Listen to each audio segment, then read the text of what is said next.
Shalom saudara, senang bisa kembali berjumpa di ibadah online GBI Putra. Rekaman ibadah online ini tetap bisa saudara saksikan setiap saat di YouTube channel GBI Putra Official. Saudara juga dapat mengikuti ibadah doa setiap hari Selasa dan Jumat pada pukul 20 bersama gembala kita di Instagram @sukirnotarjadi. Gimana ya, pusing deh. Kayaknya anakku lagi kecanduan game online gitu. Belajarnya nggak fokus. Kalau lagi asik main game dipanggil, 2 hari kemudian bisa baru nengok. Udah gawat loh itu. Kamu harus segera bertindak. Anakmu jangan dikasih gadget sama sekali. Bener. Salah dong. Anak nggak dikasih gadget nanti malah bahaya. Bisa-bisa nanti mereka curi-curi di belakang kita. Udah, bebasin aja, bebasin. Nggak bisa. Nanti kecanduan, ngeri. Jadi agresif, daya ingat menurun, prestasi apalagi. Mau jadi apa generasi penerus kita nanti? Apa gunanya pahlawan kita memperebutkan kemerdekaan? Pokoknya anak nggak boleh main game sama sekali. Kita dulu baik-baik aja kok, cuma main lompat karet. Jangan kuno deh. Mana bisa disamain zaman dulu. Nggak dikasih nanti ada anak malah stres, kayak nggak tahu aja. Makanan hidup anak zaman sekarang.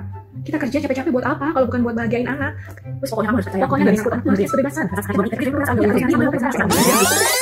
Curhat, tapi tambah pusing. Mungkin curhatnya dengan orang yang salah. Mari ikuti Parenting Webinar Series yang diadakan oleh Green Lake Community Church dan pakar-pakar profesional, menghadirkan webinar-webinar yang mengundang tenaga-tenaga profesional seputar parenting. Bulan ini kami mengangkat tema mengatasi kecanduan games pada anak. Webinar live via Zoom Minggu 19 September pukul 15. Pembicara Dr. Anggia Hapsari SPKJK, psikiater konsultan anak dan remaja, serta Jeremia Ingmar Paat, trainer dan pembina remaja sebagai moderator. Webinar ini gratis dan terbuka untuk umum. Daftarkan diri Anda segera melalui scan barcode atau link berikut, atau Anda dapat mengunjungi Instagram glcc_id.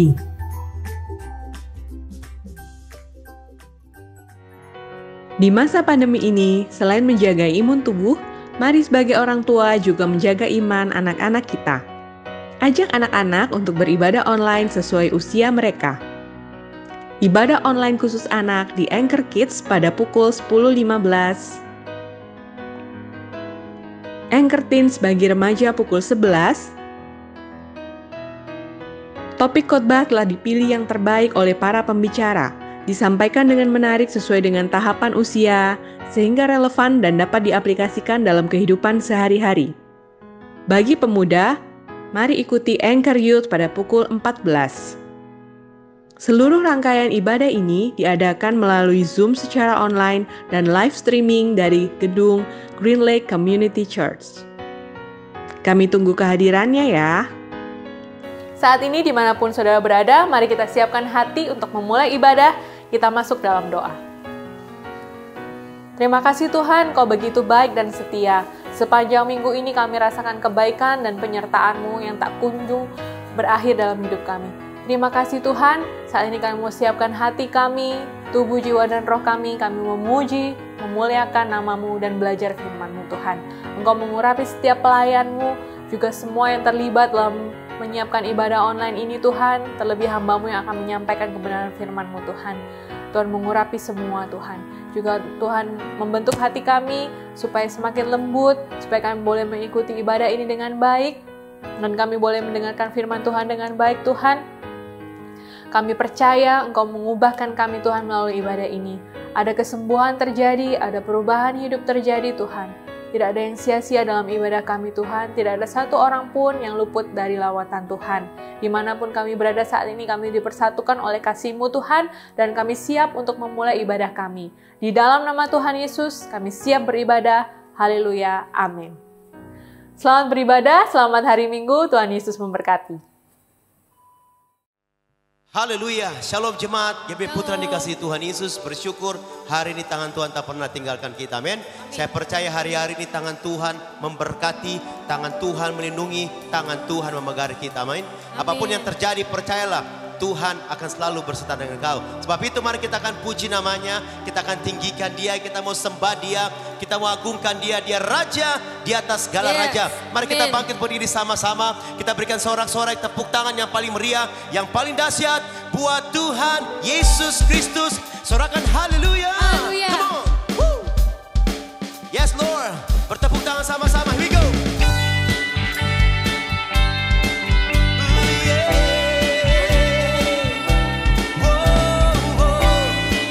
Kau Tuhan penebus kami.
saya percaya kita semua diberkati dengan pujian ini, amin. Kita akan memberi, kita akan menabur dengan penuh sukacita, saudara. Haleluya, siapkan persembahanmu. Nanti di layar TV handphone Bapak Ibu ada QR code, beri dengan penuh sukacita. Nama Tuhan dipermuliakan, amin. Mari kita satu di dalam doa. Kami bersyukur Tuhan Engkau bertahta di atas pujian kami. Ekspresi kami diberkati Tuhan. Kami rindu menabur dengan penuh sukacita. Berkati tangan-tangan umat-Mu Tuhan. Usaha, bisnis, pekerjaan apapun dikerjakan oleh umat-Mu. Tuhan buat berhasil dan beruntung. Di dalam nama Tuhan Yesus yang siap memberi, yang siap menabur. Sama-sama kita katakan amin. Berikan tepuk tangan buat Tuhan. Selama memberi, Tuhan Yesus memberkati kita. Siapkan hatimu. Kita mau menyembah Tuhan. Haleluya.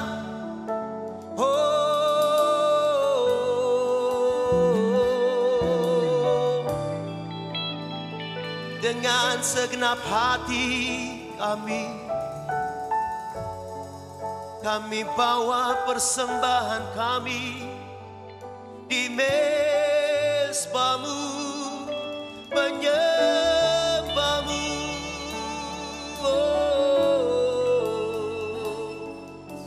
Terima kasih Tuhan. Dengan segenap hati, dengan segenap jiwa, dengan kekuatanku, kami menyembah-Mu Bapa. Sembah Kau Tuhan. Dalam kekudusan-Mu kami mengangkat tangan. Ku angkat tanganku.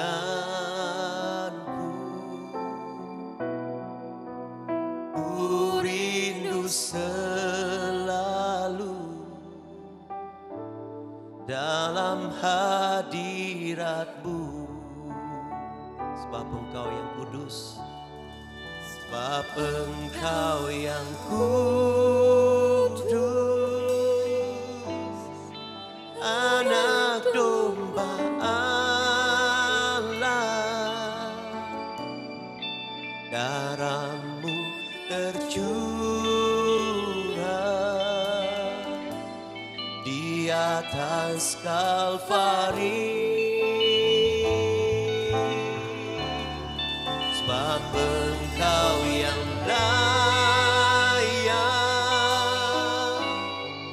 terima pujian,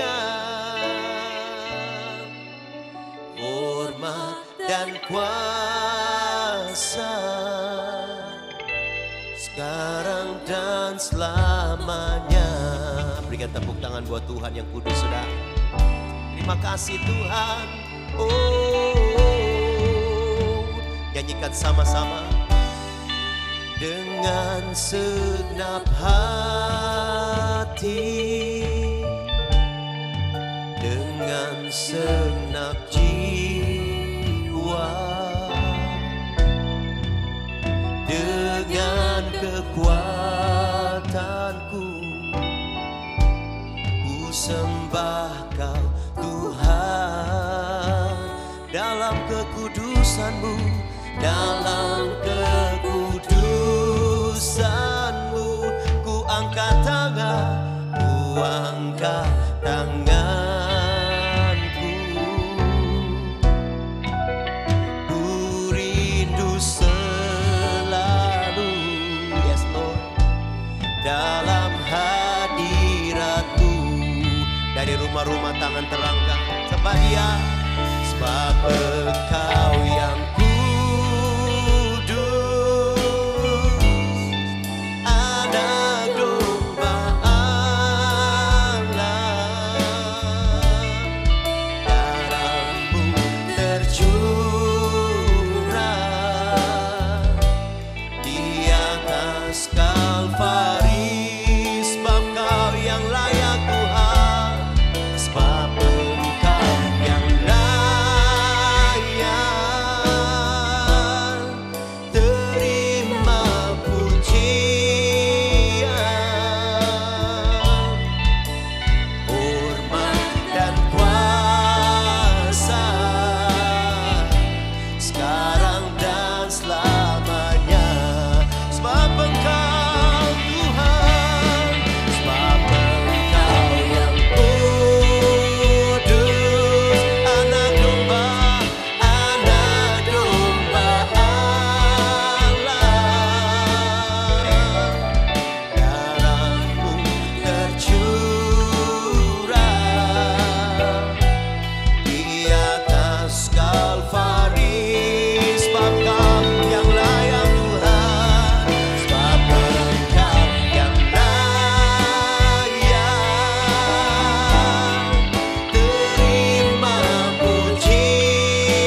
Kami angkat tangan menyembah, Engkau mulia, Engkau anak domba Allah. Kudus, kudus Engkau Tuhan. Engkau kudus Tuhan. Biar yang bernafas menyembah-Mu, memuji-Mu Raja. Kau hadir di rumah-rumah, Kau jamah kami Tuhan. Sebab Engkau yang kudus, anak domba Allah. Darah-Mu tercurah di atas Kalvari. Sebab Engkau yang layak terima pujian, hormat dan kuasa, sekarang dan selamanya. Saya rindu Bapak Ibu yang di rumah, sambil engkau mengangkat tangan di hadapan Tuhan. Sebab Engkau yang kudus, sembah Dia dengan segenap hati. Anak domba Allah, darah-Mu tercurah di atas Kalvari. Sebab Engkau yang layak terima pujian, hormat dan kuasa, sekarang dan selamanya. Lebih lagi di hadapan Tuhan. Sebab Engkau Tuhan, sebab Engkau yang kudus, anak domba Allah. Darah-Mu tercurah di atas Kalvari. Sebab Kau yang layak Tuhan, sebab Engkau yang layak terima pujian, hormat dan kuasa, hormat dan kuasa, sekarang dan selamanya. Lebih lagi, angkat tangan-Mu sebab Engkau Tuhan, sebab Engkau yang kudus, anak domba Allah. Darah-Mu tercurah di atas Kalvari. Sebab Engkau yang layak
Saudara sekalian semuanya, Shalom dan selamat beribadah dalam ibadah online kita di GBI Putra. Bapak Ibu yang baru pertama kali bergabung dengan kita di sini hari ini, Bapak Ibu disambut dengan penuh sukacita. Dan mari kita sama-sama menaikkan doa ke hadapan Tuhan supaya apa yang kita terima pada hari ini itu sungguh-sungguh adalah sesuatu yang bersumber daripada Tuhan, dan itu memang disampaikan pada hari ini memang buat kita sekalian, dan kita perlu kuasa Roh Kudus untuk dinyatakan di tengah-tengah kita, karena Bapak Ibu sekalian, kuasa Tuhan itu tidak pernah bisa dibatasi oleh namanya ruang, oleh namanya waktu, oleh namanya jarak. Dia akan bisa beracara saat ini dimanapun kita berada. Mari kita datang kepada Tuhan dalam doa. Segala puji syukur kami naikkan ke hadapan-Mu, Bapa Sorgawi, yang sudah menyatakan firman-Mu kepada kami sekalian.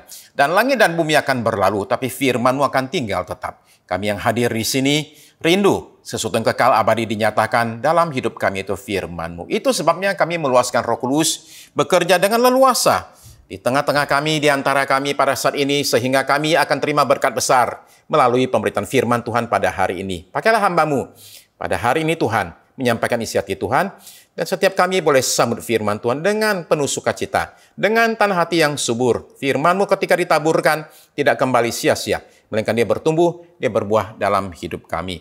Dan kami siap ya Tuhan, tidak semata-mata mendengar saja, tapi mendengar dan melakukan apa yang kami dengar. Dalam nama, di atas segala nama. Dalam nama Tuhan Yesus Kristus kami sudah berdoa. Terima semua jawaban doa kami ini. Amin, amin, haleluya. Paul Farthing, mantan tentara Inggris, tinggal di Afghanistan selama bertahun-tahun. Ngapain dia tinggal di Afghanistan? Dagang? Bukan dagang, bukan. Dia mengurusi anjing dan kucing yang terlantar, dan ternyata jumlahnya banyak di situ. Ketika Agustus lalu ada bom meledak di kota Kabul, kemudian situasi menjadi sangat amat kacau balau sekali. Akhirnya Paul ini telepon ke pemerintah Inggris dan dia minta, tolong saya dievakuasi, dibawa pulang kembali ke Inggris. Permintaannya ditolak mentah-mentah. Karena apa? Karena Paul Farthing itu kasih syarat bahwa bukan hanya saya yang dievakuasi, tapi juga 200 ekor anjing dan kucing harus ikut dibawa. Kata Menteri Pertahanan Inggris, tugas saya menyelamatkan manusia, bukan anjing piaraan, bukan kucing. Jadi nggak bisa, dia bilang nggak ada ceritanya, nggak. Ya, pesawat ke sana saja sudah kurang sekali. Sementara orang mau keluar banyak sekali. Nggak mungkin anjing dan kucing didahulukan daripada manusia. Tapi rupanya Bapak Menteri itu tidak tahu bahwa ternyata Paul Farthing ini punya kenalan. Yang kenalannya itu punya kenalan lagi. Dan kenalannya itu hebatnya bukan main, yaitu istri Perdana Menteri Inggris yang seorang penyayang binatang. Jadi demikianlah Nyonya Johnson mendengar cerita tentang anjing kucing. Ternyata terdampar, nggak bisa dibawa masuk ke Inggris. Dia kemudian tekan suaminya. Oke. Suaminya, Perdana Menteri Inggris, ditekan istri. Balik nekan Menteri Pertahanan. Dan Menteri Pertahanan akhirnya harus menjilat ludahnya sendiri. Terpaksa dia izinkan untuk si Paul ini beserta dengan 160 ekor anjing dan 40 ekor kucing untuk kemudian dibawa ke Inggris dengan pesawat khusus. Nah, itu namanya kekuatan koneksi atau kenalan tuh. Siapa yang kita kenal dalam hidup ini bisa ternyata berpengaruh besar dalam banyak hal dalam kehidupan ini. Ada lagi satu orang yang pada tahun 2008 itu menyelamatkan beberapa anggota DPR dari Amerika Serikat ketika pesawat mereka itu terkena badai dan mendarat darurat di satu daerah yang dikuasai oleh Taliban. Salah satu senator itu namanya Joe Biden. Jadi ketika kemudian orang ini dalam situasi kacau ternyata tertinggal, apa yang dia lakukan? Dia kemudian bicara di media dan mengatakan, saya ini penterjemahnya Joe Biden dan penyelamatnya Joe Biden. Sekarang saya nggak bisa kemana-mana, terdampar di sini. Lalu apa yang terjadi? Gedung Putih, jubirnya langsung berkata demikian. Tenang saja, kita akan tolong dia. Ada ribuan orang yang perlu ditolong di Afghanistan. Tapi hanya satu yang dikasih perlakuan khusus. Kenapa? Karena kenal. Dalam hidup ini sekali lagi, siapa yang kita kenal ternyata menentukan.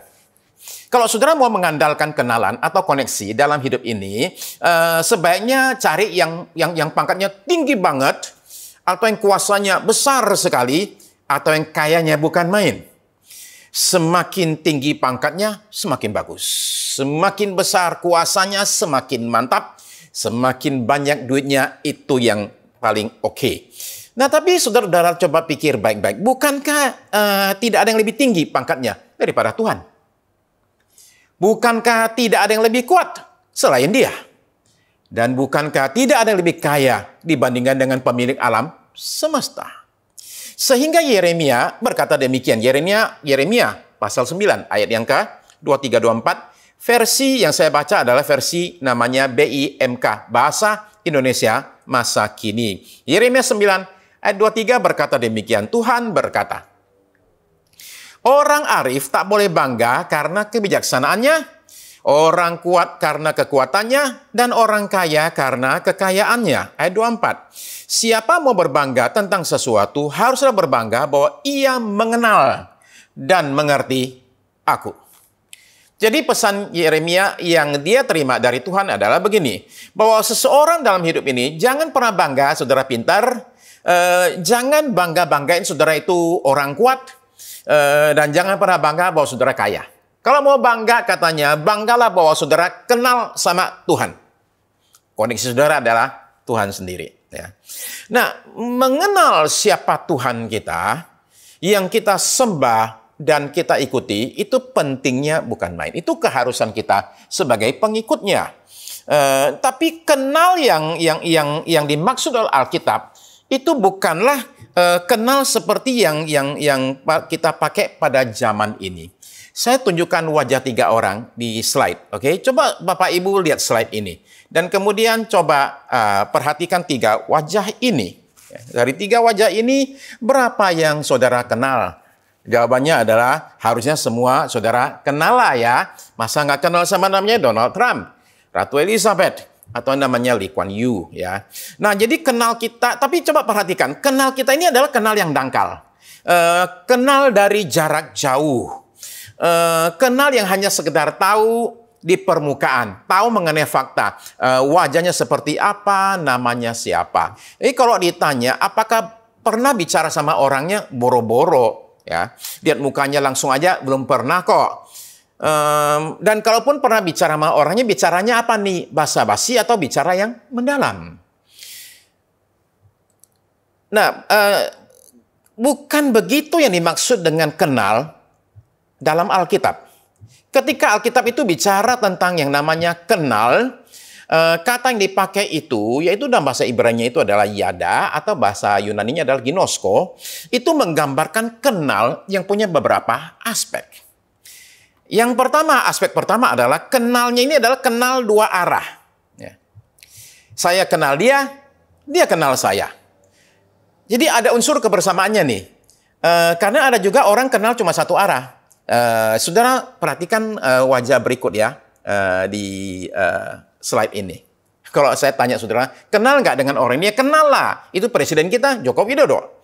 Seberapa kenalnya saudara dengan dia? Oh, saya tahu namanya. Bukan hanya itu, saya tahu siapa nama istrinya, saya tahu anak-anaknya, saya tahu pekerjaannya, tahu siapa anak mantunya sampai cucunya, semua saudara-saudara tahu semua itu namanya. Kemudian lihat dia tiap hari di TV dan di media, bahkan yang luar biasa, tiap hari mendoakan dia. Ya, ketemu di jalan nggak bakal pangling.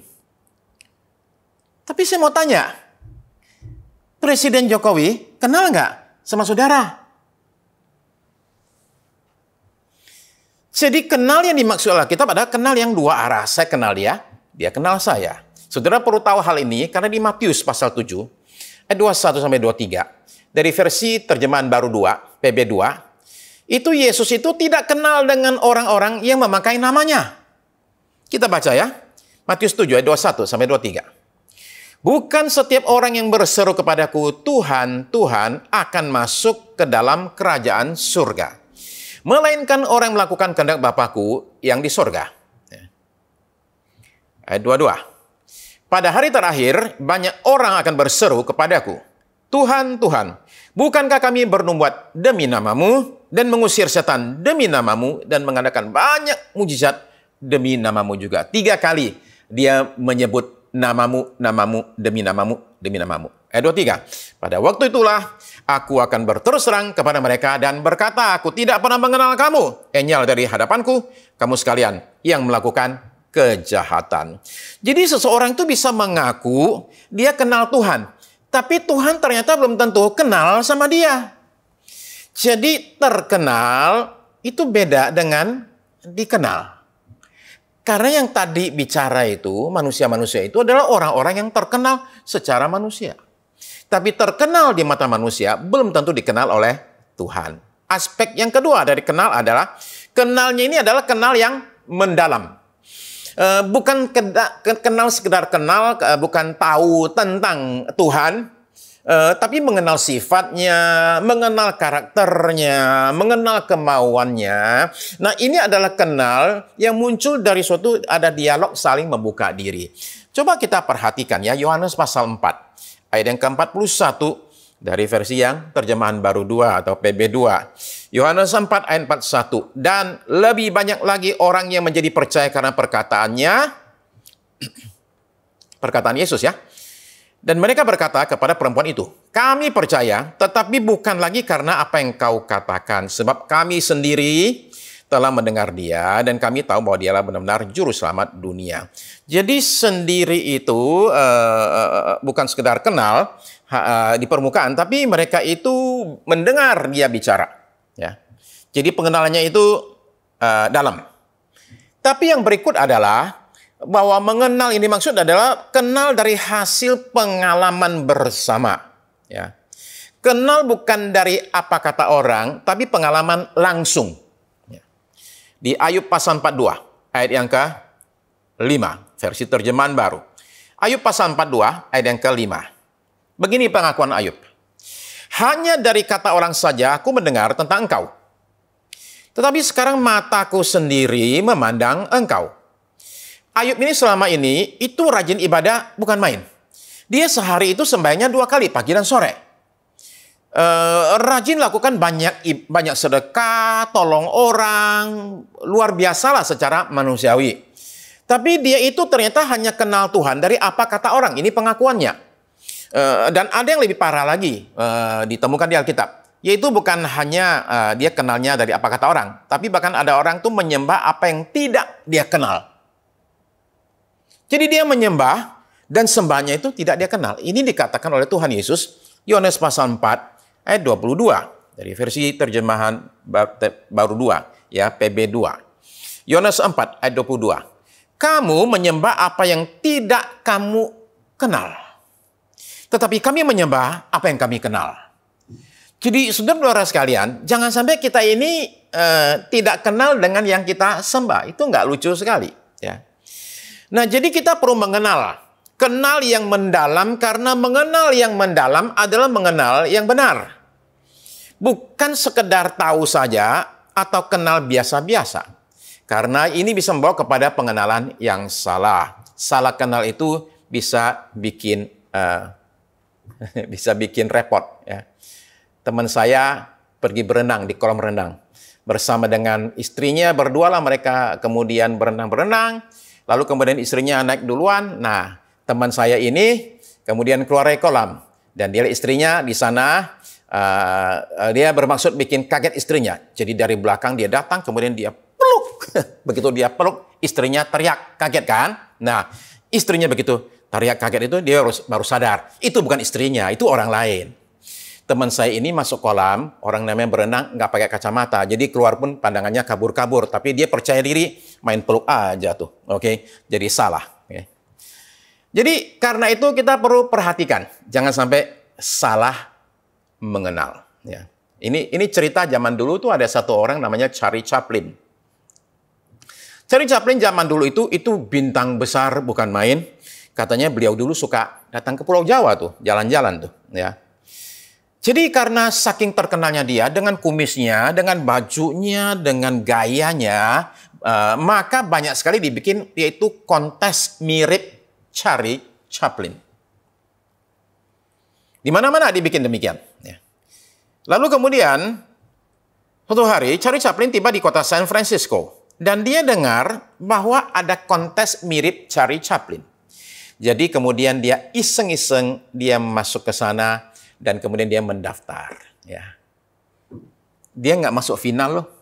Dianggap kurang mirip sama Charlie Chaplin. Bayangin, Charlie Chaplin dianggap tidak mirip sama Charlie Chaplin yang aslinya itu.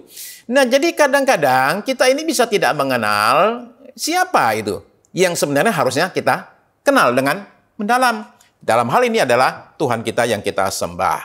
Nah, bagaimana dengan Tuhan, saudara sekalian, yang tidak pernah kita lihat secara kasat mata? Apa kita bisa mengenalnya? Dalam hal ini kita mesti menyadari satu hal. Tuhan kita beda dengan yang lain. Tuhan kita adalah Tuhan yang membuka diri untuk dikenal.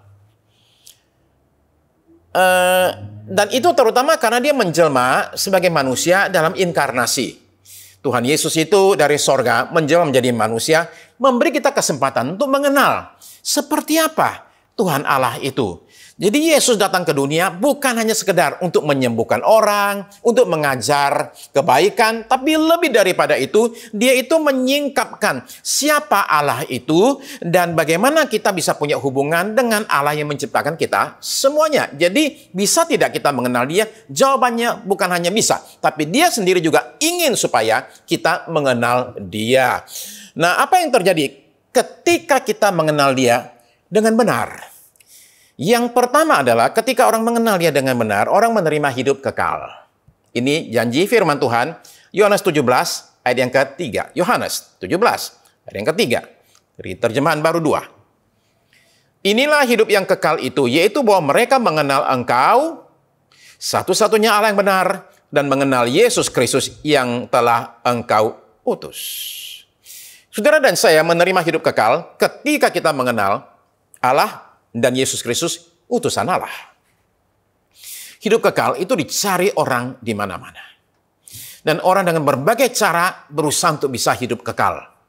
Sampai sekarang orang kaya, terkaya di dunia, Jeff Bezos, katanya kasihkan uang banyak sekali untuk mencari cara bagaimana bisa hidup selama-lamanya. Hidup kekal itu menjadi pencarian dari manusia di dunia.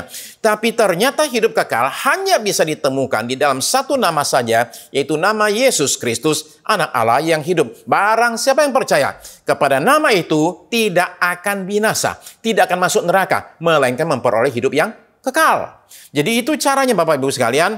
Ketika kita itu mengenal dia, kita mendapatkan hidup kekal. Itu yang pertama. Yang kedua, kita akan mendapatkan kekuatan. Ada perasaan tenang dan damai yang menyertai orang yang mengenal dia.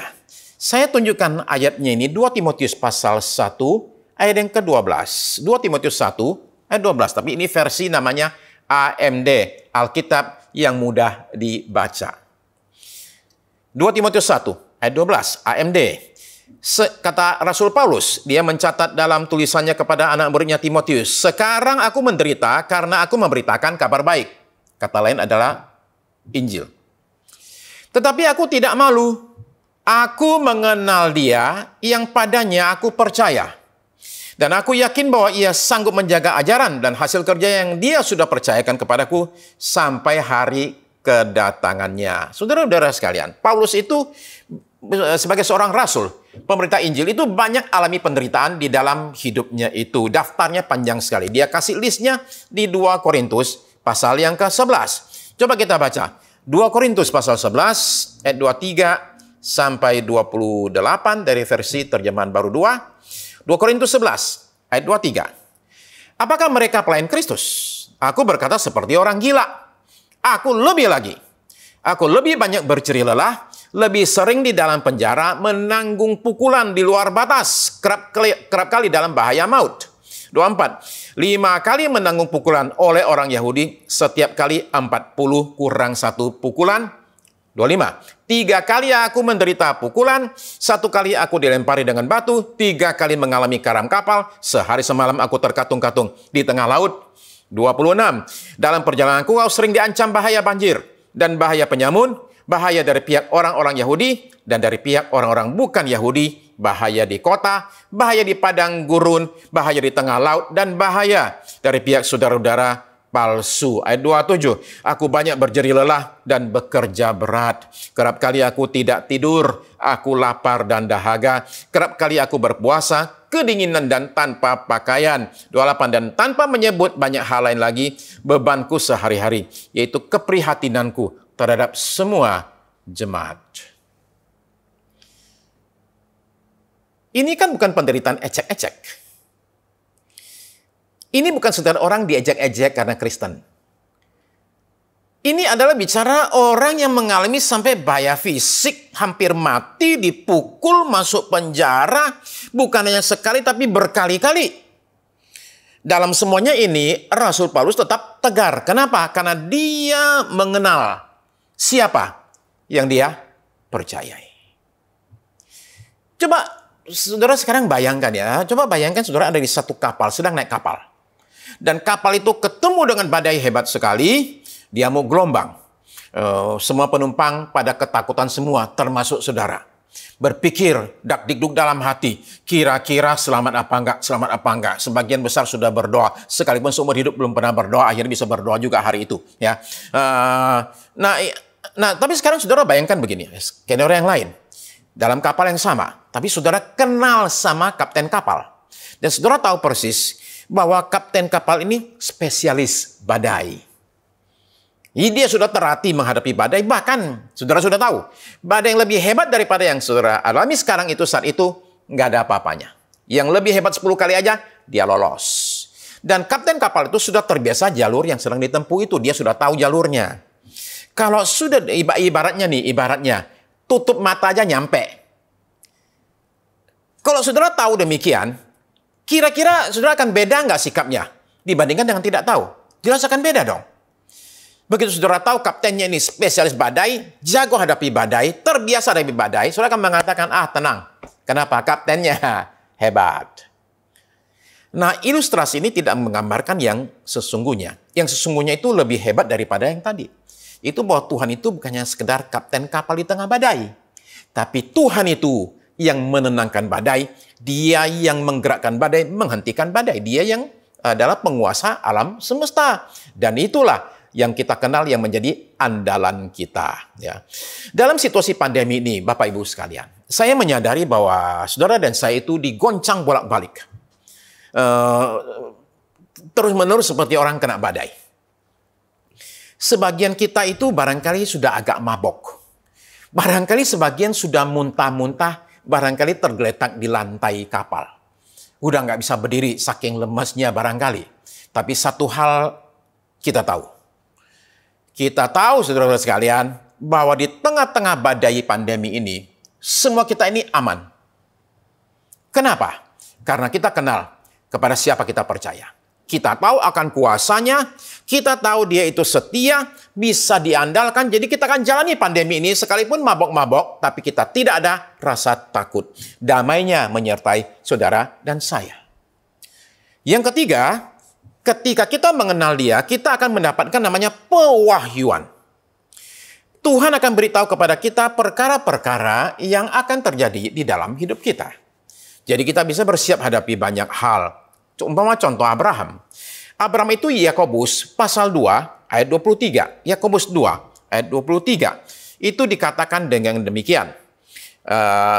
Yakobus 2 ayat 23. Dengan jalan demikian, genaplah nas yang mengatakan, lalu percayalah Abraham kepada Allah, maka Allah memperhitungkan hal itu kepadanya sebagai kebenaran. Kata-kata berikut, karena itu Abraham disebut sahabat Allah. Sahabat itu kan bicara tentang suatu hubungan yang sangat dekat sekali, saling kenal dan dalam, itu namanya sahabat.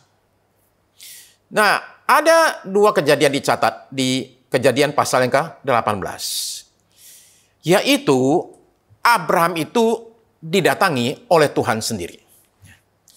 Tuhan datang kepada dia dan kemudian Abraham itu mempersiapkan hidangan buat Tuhan dengan dua orang malaikat. Saudara mesti menyadari bahwa Tuhan itu seringkali muncul dalam wujud seperti manusia dan kemudian dia di hadapan Abraham melakukan apa yang perlu dilakukan sebagai seorang tuan rumah yang baik, berikan makan kepada tamu, ya. Nah, lalu dicatat dua hal di situ. Yang pertama adalah Tuhan beritahu kepada Abraham apa yang akan terjadi setahun lagi.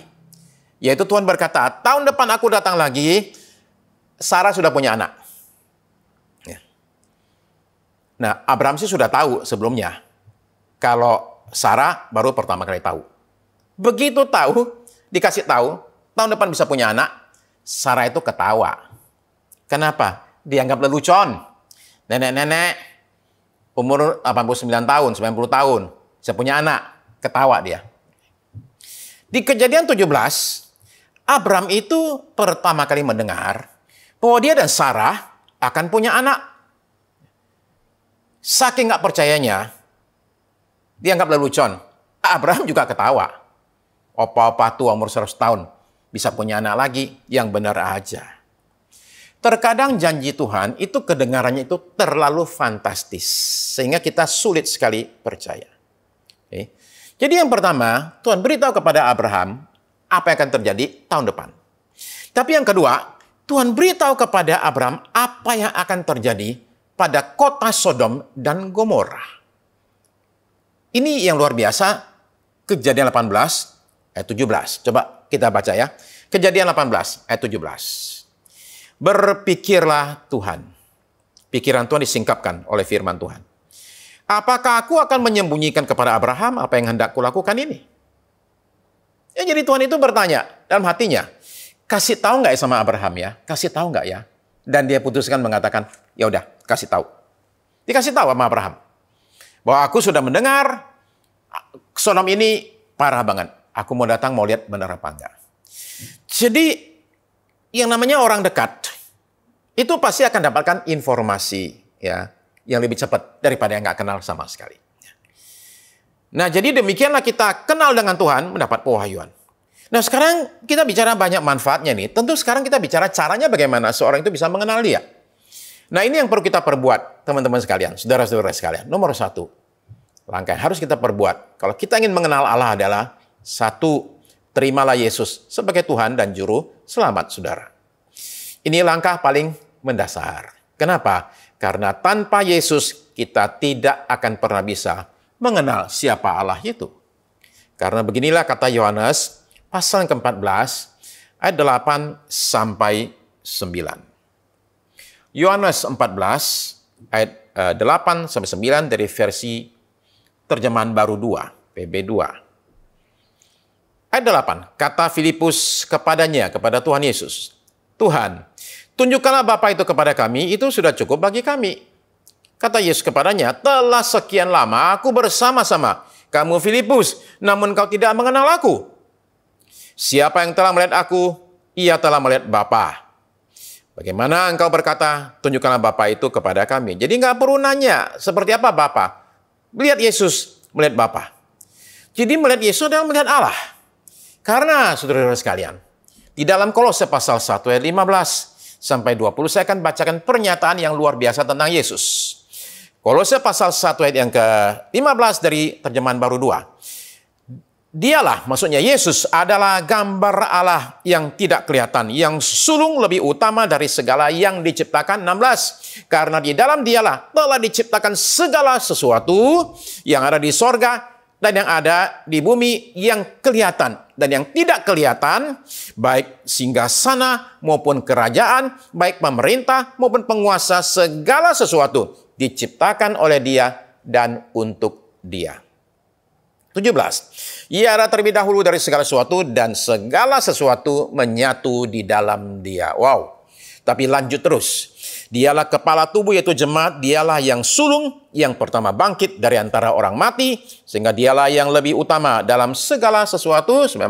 Karena seluruh kepenuhan Allah berkenan tinggal di dalam Dia. Seluruh kepenuhan Allah itu ada dalam Yesus.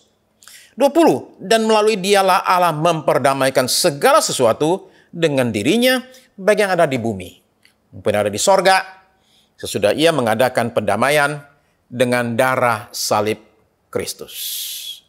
Inilah kata-kata yang luar biasa menggambarkan tentang keutamaan Kristus. Gambar Allah itu ada pada Yesus. Ya. Jadi barang siapa mengenal Yesus, mengenal Allah. melihat Yesus, melihat Allah. Kita mulai dengan satu ini, menerima Yesus. Sudahkah saudara menerima Yesus? Jikalau belum, sebelum ibadah ini selesai, saya mengajak saudara-saudara untuk lakukan satu langkah ini.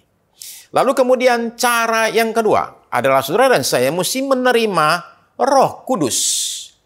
Paulus berkata begini, di Efesus pasal 1 ayat 16 sampai 17. Efesus 1 ayat 16 sampai 17. Dan aku selalu mengingat kamu dalam doaku dan meminta kepada Allah Tuhan kita Yesus Kristus, yaitu Bapa yang mulia itu, supaya Ia memberikan kepadamu roh hikmat dan wahyu untuk mengenal Dia dengan benar. Nah, roh hikmat dan wahyu adalah kata lain untuk Roh Kudus.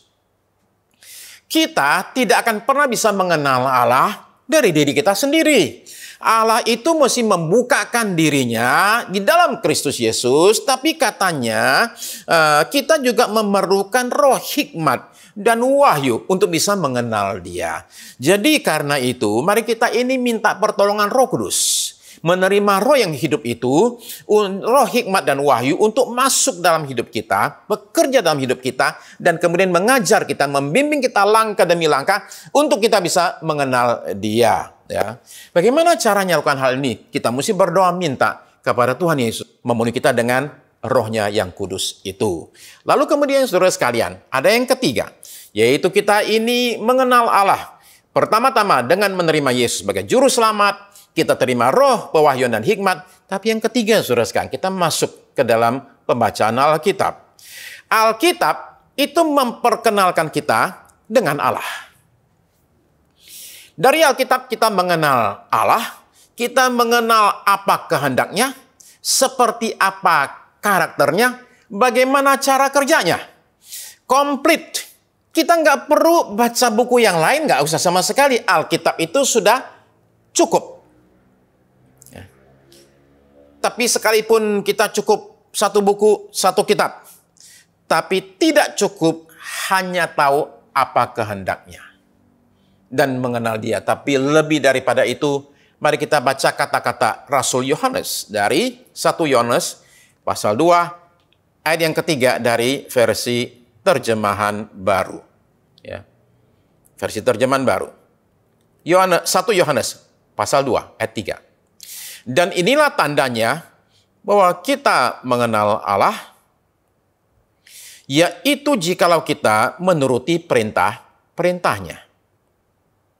Jadi kita mengenal Allah kalau kita menuruti perintahnya.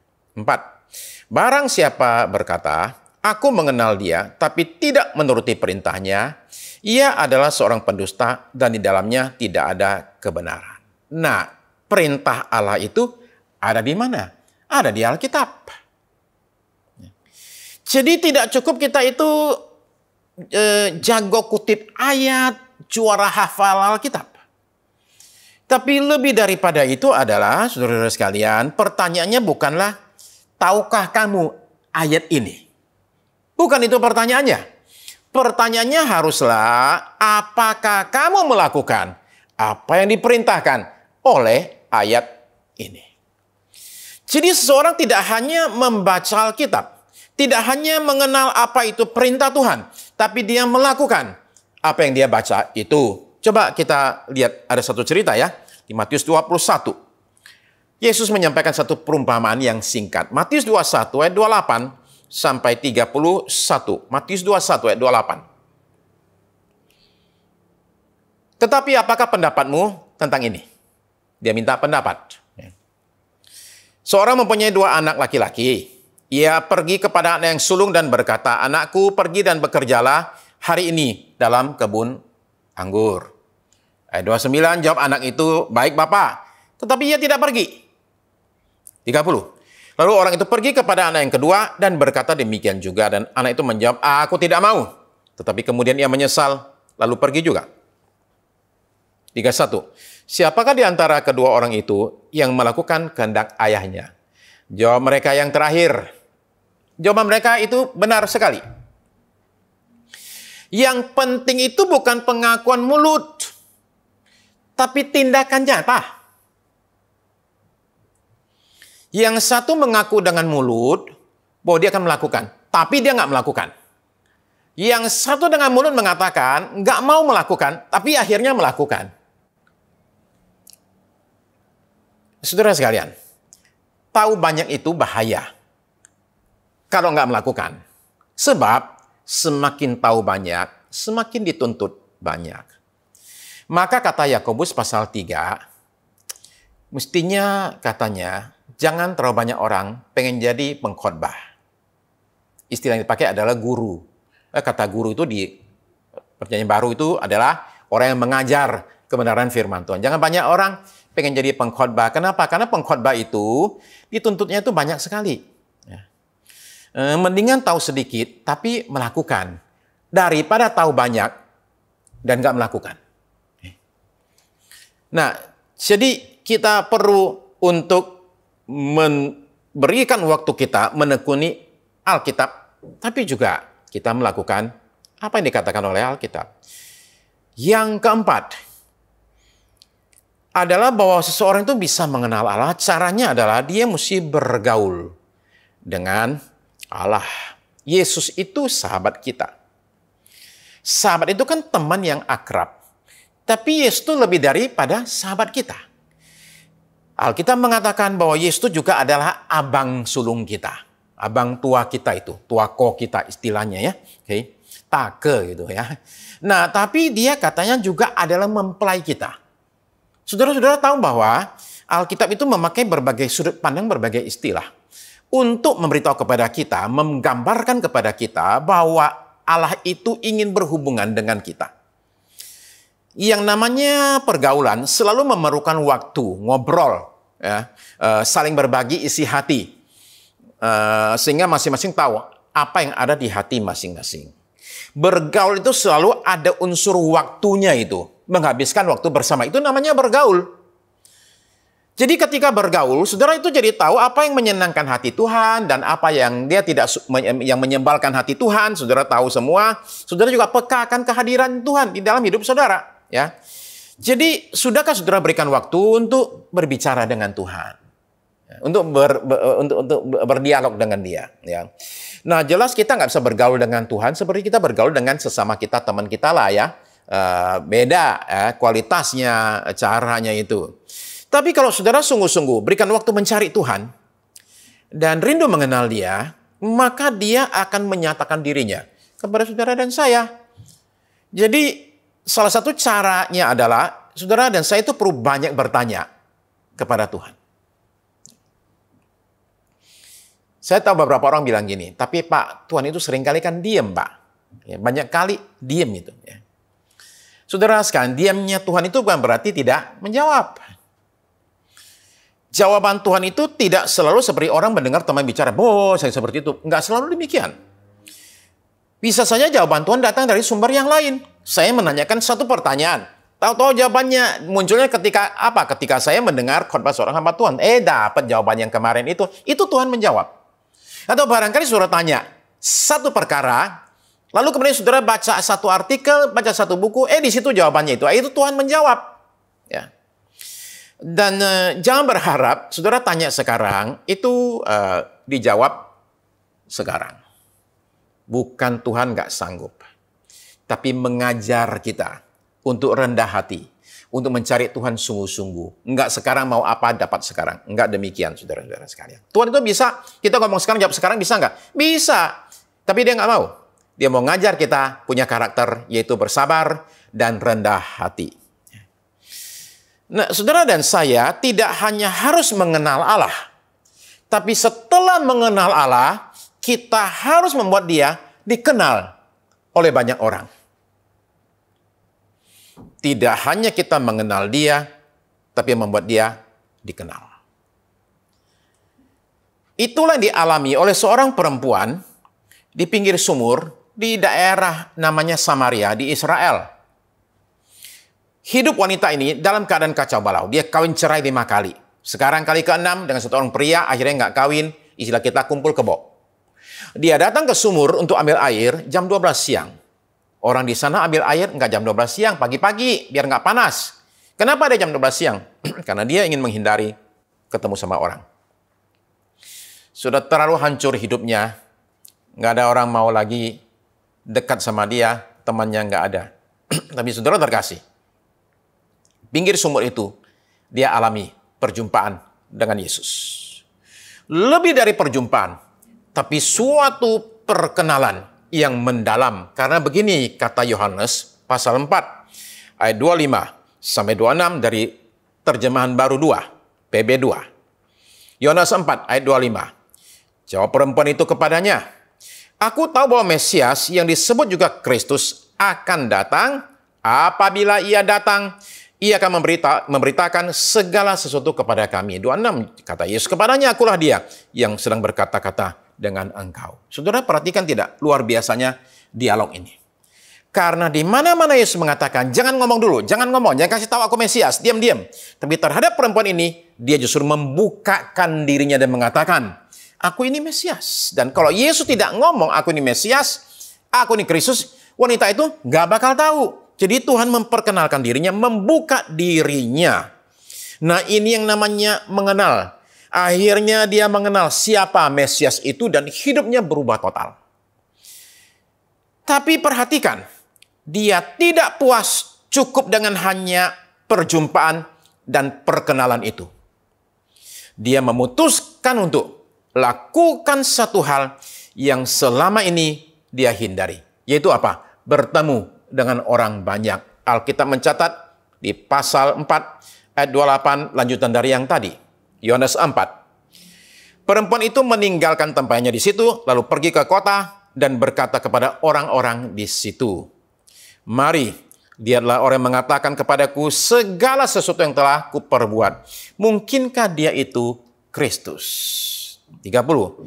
Mereka pun pergi keluar kota, lalu datang kepada Yesus. Dan satu kota itu selamat. Karena satu orang wanita yang hidupnya hancur-hancuran, mengalami perjumpaan dengan Yesus, mengenal siapa Yesus itu, dan kemudian dia tidak hanya mengenal Yesus, dia membawa Yesus dikenal oleh banyak orang. Saudara-saudara terkasih, mengenal Yesus itu akan membuat kita ingin sebanyak mungkin orang ikut kenal dengan dia. Itu mengenal yang sejati. Sudahkah saudara memperkenalkan Kristus kepada orang-orang di sekitarmu?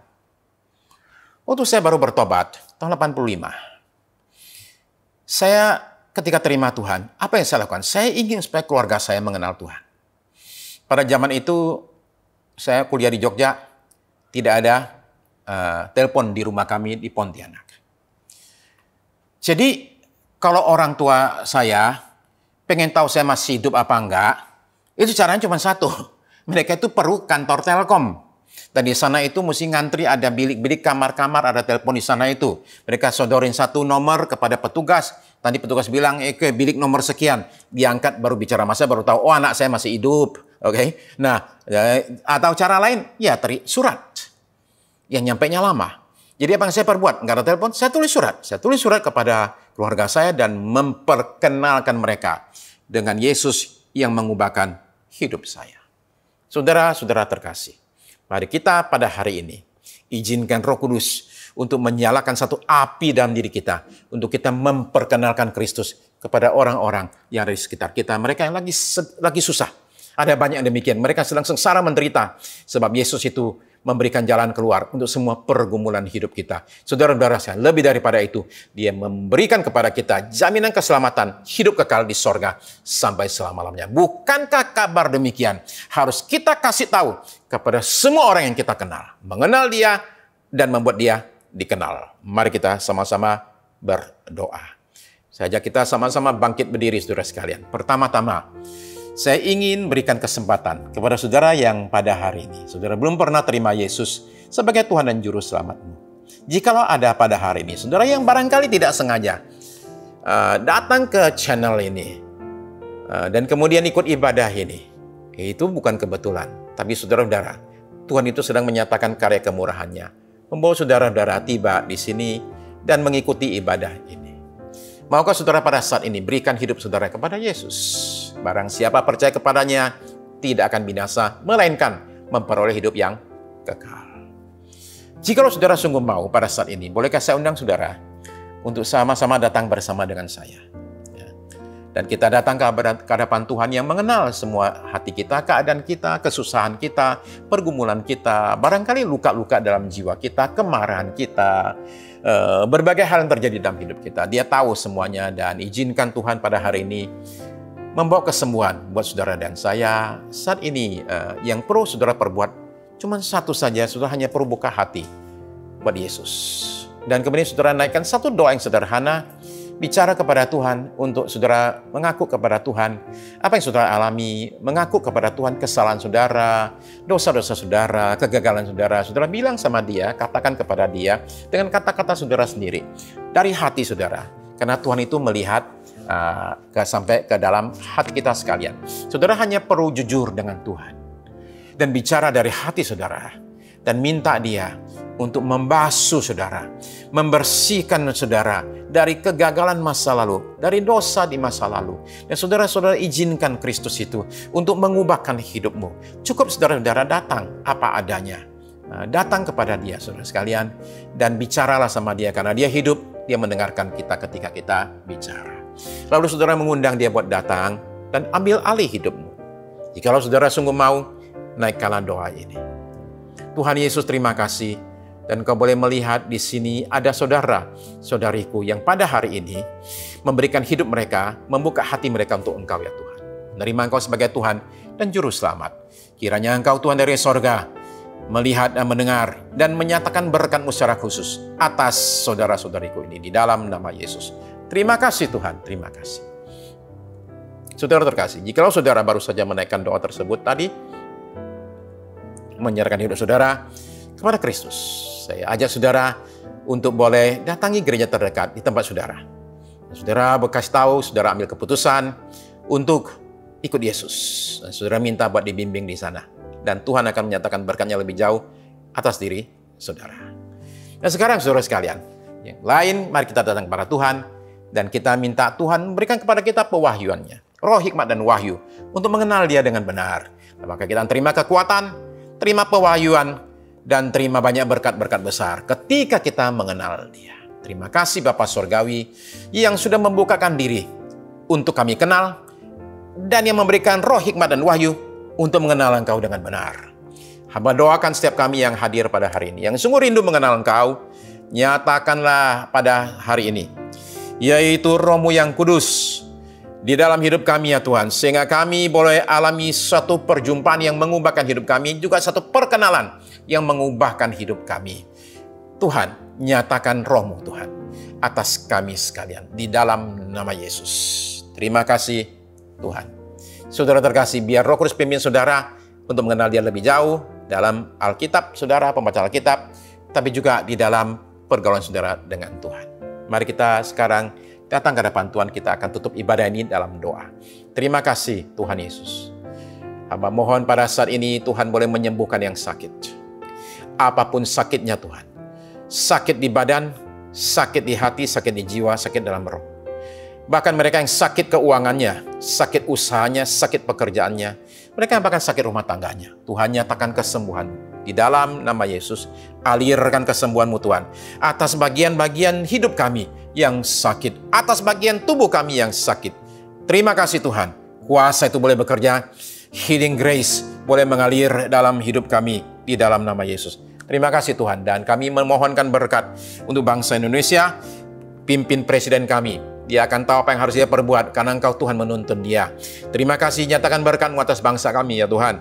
Sekarang Tuhan Yesus mohonkan juga Tuhan, kuasa itu dinyatakan atas tim PW, tim media yang sudah bekerja keras sehingga ibadah hari ini bisa berlangsung. Terima kasih Tuhan.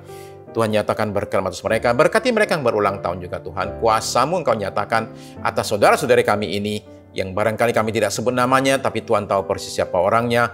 Kuasa Tuhan, berkat Tuhan dinyatakan untuk saudara-saudara kami ini di tahun yang akan datang. Terima kasih Tuhan. Sekarang ya Tuhan, mohonkan berkat Tuhan dinyatakan atas kami sekalian. Saudara terkasih dalam Tuhan Yesus, terimalah berkat Tuhan. Saudara boleh angkat tangan saudara hadapan Tuhan dan terimalah berkat ini. Terima kasih Bapa Surgawi. Saudara sekalian, mari kita berpisah satu dengan yang lain. pada hari ini dengan membawa berkat berlimpah dari Allah Bapa kita di sorga, kasih karunia dari Tuhan kita Yesus Kristus, bimbingan, pertolongan, penyertaan Roh Kudus dari saat ini sampai Maranatha, Tuhan kita kembali kali yang kedua. Amin. Amin.